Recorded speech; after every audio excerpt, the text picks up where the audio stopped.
সাবেক প্রধানমন্ত্রীর বেসরকারি শিল্প ও বিনিয়োগ বিষয়ক উপদেষ্টা সালমান এফ রহমানের মালিকানাধীন বেক্সিমকো গ্রুপের সব সম্পত্তি রক্ষণাবেক্ষণের জন্য রিসিভার নিয়োগে হাইকোর্টের আদেশ আপাতত বহাল রেখেছেন চেম্বার আদালত।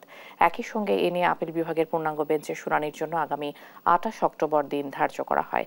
বেক্সিমকো গ্রুপের আবেদনের প্রেক্ষিতে আপিল বিভাগের চেম্বার বিচারপতি মোহাম্মদ রেজাউল হক-এ আদেশ দেন। বাংলাদেশ ব্যাংকের আইনজীবী জানান, হাইকোর্টের আদেশ মোতাবেক রিসিভার নিয়োগ সহ অন্যান্য কার্যক্রম ইতিমধ্যে শুরু হয়েছে। আর রিটকারী আইনজীবী জানান, রিসিভার নিয়োগে কর্মকর্তা কর্মচারীদের মধ্যে কোনো প্রভাব পড়বে না।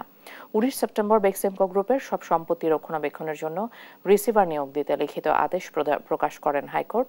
একই সঙ্গে বেক্সিমকো গ্রুপের প্রতিষ্ঠানগুলোর খেলাপি ঋণের তথ্য জানতে চেয়ে রুল জারি করা হয়।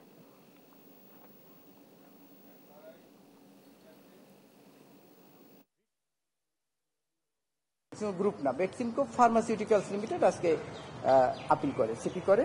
সেখানে শুনানি শেষে কোর্ট কোনো স্টে আদেশ দেয়নি।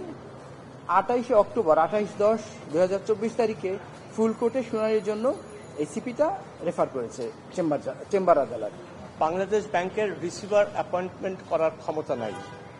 আমরা কোর্টকে তো এসে ডিরেকশন দিতে পারি না। এখানে যে অবস্থায় আমরা মামলা করেছি যে কোর্ট আপনারা রিসিভার অ্যাপয়েন্ট করেন।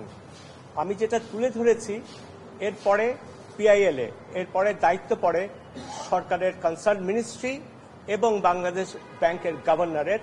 ওনারা এসে কোর্ট থেকে কোনো পারমিশন নেবেন কিনা।